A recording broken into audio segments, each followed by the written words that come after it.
Ju njohim me edicionin informativ të lajmeve. Kjo është Radio 7.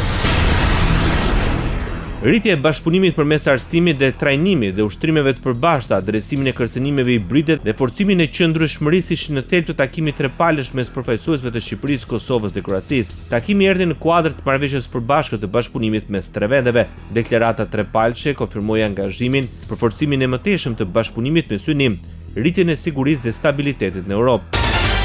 Përfshirja e Miroslav Lajçak në dosjen Epstein nuk e kompromenton procesin normalizimit të marrëdhënieve mes Kosovës dhe Serbisë, apelojnë zyrtarë europian. Dialogu është një proces i qëndrueshëm që nga viti 2011, i cili është në pronësi të palëve dhe udhëhiqet nga përfaqësuesi i lartë. Gjithashtu dialogu mbikëqyret vazhdimisht nga shtetet anëtare, tha Anita Hiper, zëdhënëse e Bashkimit Evropian. Në dokumentet të publikuara nga Departamenti Amerikan i Drejtësisë, emri i Lajçakut përmendet disa herë. Sipas këtyre dokumentave, në komunikimet me Jeffrey Epstein, i dënuar për krime seksuale, Lajçak ka diskutuar një sër temash nga çështjet gjeopolitike deri në ato personale, përfshirë gra dhe vajzat e reja që sipas dokumenteve Epstein i përdorte në pronat e tij për persona të fuqishëm.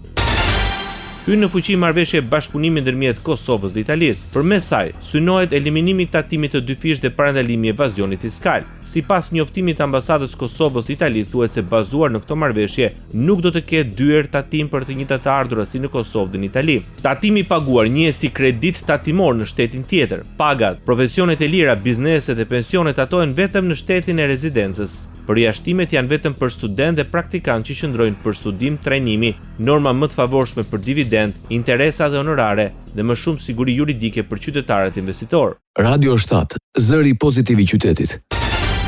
Dëmtimet nga rrëshqitjet masive të dherave shkaktuan ndërprerjet përkohshme të qarkullimit në aksin Librazht-Korç. Në zonën e fshatit Dragostujq u ndalua qarkullimi i automjeteve nga ora 22 deri në orën 5 të mëngjesit. Gjatë këtyre orareve aksi rrugor është i pakalueshëm për të gjitha mjetet, veçanërisht për automjetet tonazhit të rënd. Për këtë situatë janë njoftuar dhe pikat e kalimit kufitar me qëllim informimin e drejtuesve të mjeteve. Gjatë kohës së bllokimit lejohen të qarkullojnë vetëm autoambulancat, mjetet zjarfikse dhe ato të policisë. Si rrugë alternative për mjetet e vogla, autoritetet bëjnë me dije se do të shërbejë aksi Maliq-Lozhan-Moglic-Gramsh në drejtim të Tiranës dhe Anasjelltas.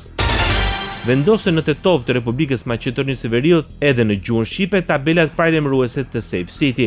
Ato tregojnë se qarkullimi apo trafiku në atë zonë është në video mbikëqyrje. Projekti shoqëruar me kritika të vazhdueshme dhe nga opozita, ndërkohë që këta të fundit në vazhdimsi theksonin se ligji për Safe City respekton plotësisht kushtetutën dhe ligjin e përdorimit të gjuhëve.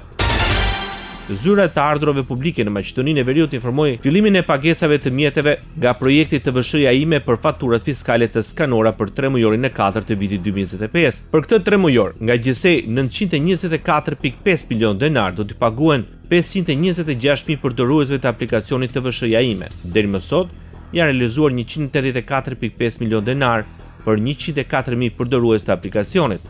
Rreth 5.200 prej tyre që kanë skanuar faturat fiskale, kanë futur llogarinë e gabuar të transaksionit, prandaj nuk janë në gjendje të kryejnë pagesën.